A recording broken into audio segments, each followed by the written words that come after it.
So I recently decided to switch from my Samsung Galaxy Note 10 Plus to the iPhone 13 Pro Max. I've been using the Note 10 Plus for a couple of years, and it wasn't an easy decision to make. I really had to think about it.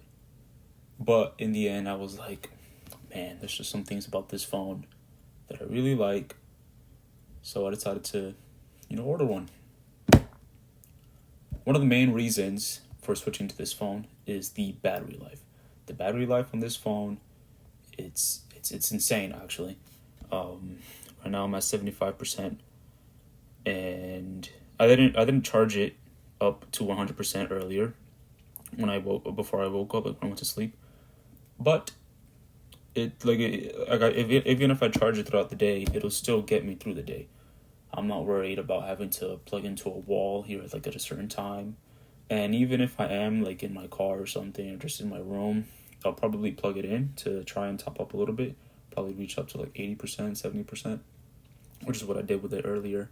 When I woke up, it was at 40%, I think. And then I just go ahead and plug it back in for a little bit while I brush my teeth and wake up and eat something. And then I come back and it's already in the 70s, and it's good to go for the day. Another reason is that it has been a long time since I've used an iOS device. The last time that I used one was before this phone. Before this, I had the XS Max, and that phone was actually pretty nice. That phone's design to this day is still one of my favorites. I think I still like it more than this one, but this design is not bad at all. It's really nice. But there was just something about the XS Max, while holding it and just looking at the phone, the color and all that. I had the gold colorway. It was just super, super nice. Another reason is that iOS is super useful, and I'll talk about this later, but stuff like AirDrop and iMessage, they're just super convenient, super nice to use. It's super useful to be able to send a video to, let's say, a family member or something, and they'll be able to download the full video that I recorded in the full size that I wanted to send it. For example, on one of my family group chats here, my dad sent a video of my sister's concert or something, whatever. And as you can see if it focuses. Focus, please. Well, I think it's set on manual, actually. Let me put this back in focus before I continue. Matter of fact, let me put it in automatic. There we go. Okay, back in business. So anyway, yeah, this video isn't really useful at all. Can't really tell. You can tell a little bit because there's a few people there, but it's super hard to tell what instrument. You don't even know what instruments they're using, or at least I don't. If you're an instrument whiz or something, you probably know. But anyway, that was one of the things that really bothered me. If I wanted to get a video from an iOS user, I would have to use WeTransfer, or I would have to have them send a link or something. And they're like, how do I do that? And I'm like, come on, help a brother out. But not everybody's, a technological smart head or whatever.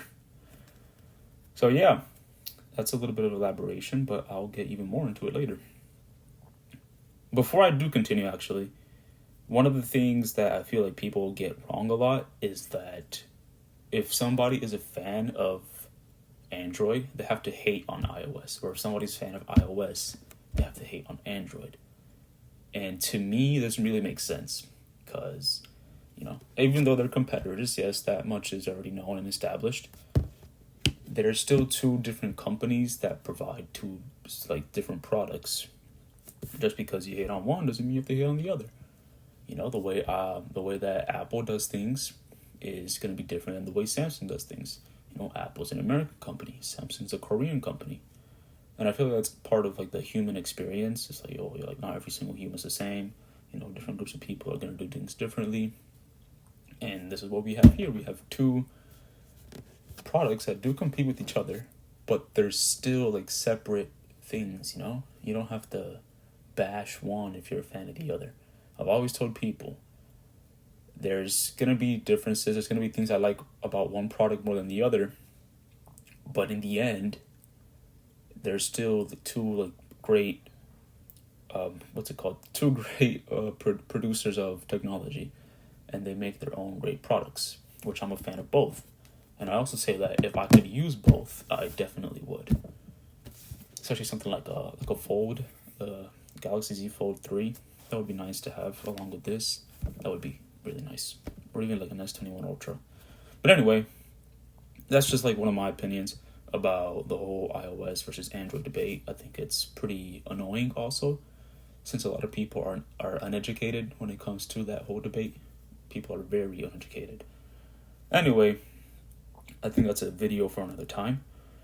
Let's talk about what I'm excited about. Like I said earlier, I'm really excited about iMessage and AirDrop. Being able to send videos and photos in their full size to other friends, or being able to receive them, being able to AirDrop. If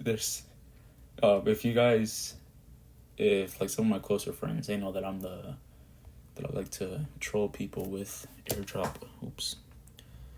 I have my phone name set to AirDrop Menace. You guys can see right there.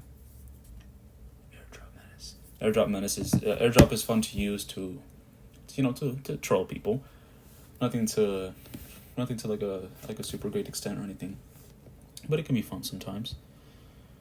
I'm also excited about the ecosystem. I'm actually reading off the script on my iPad, which I also recently bought, and it's amazing to be able to AirDrop whatever, download stuff, and it's gonna be over here, in between my phone and my iPad. I'm also recording the audio on the iPad using that cool split screen stuff, which I don't know why we don't have here, considering this is a massive screen, but that's also another video for another time. Anyway, yeah, I'm super excited about that. I plan on getting some AirPods in the future. I was gonna get some, but I haven't gotten them because I still have my Galaxy Buds. Oops.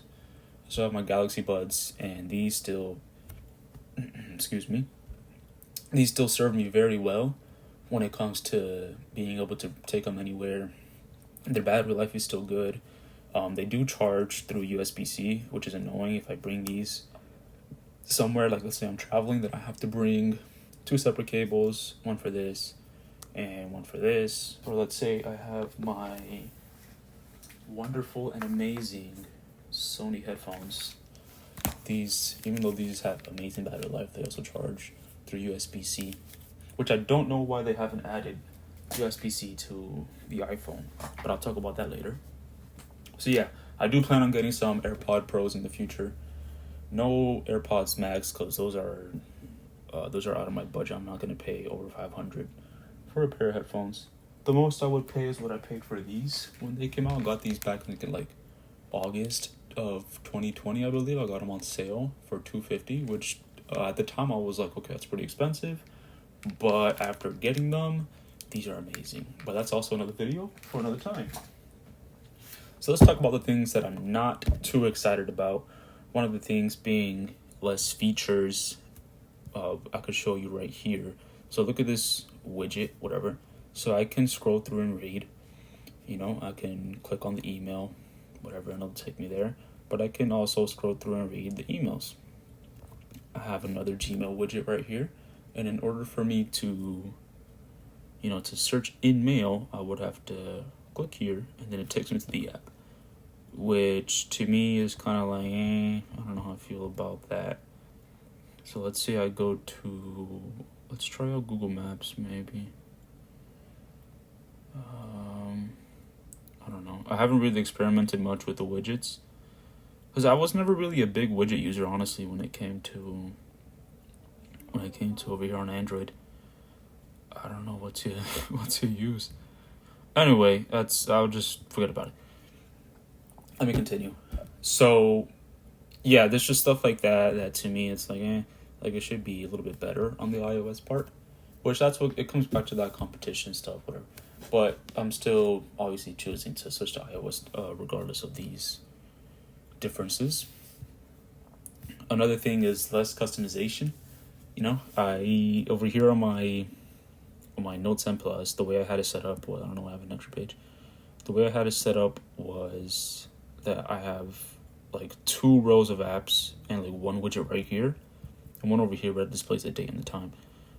2 rows of apps, so that it's easy to just go ahead and tap one, you know? I don't use this widget, so this doesn't count. I don't have to be stretching across the screen like I do over here. Like, let's say I want to go to my calendar.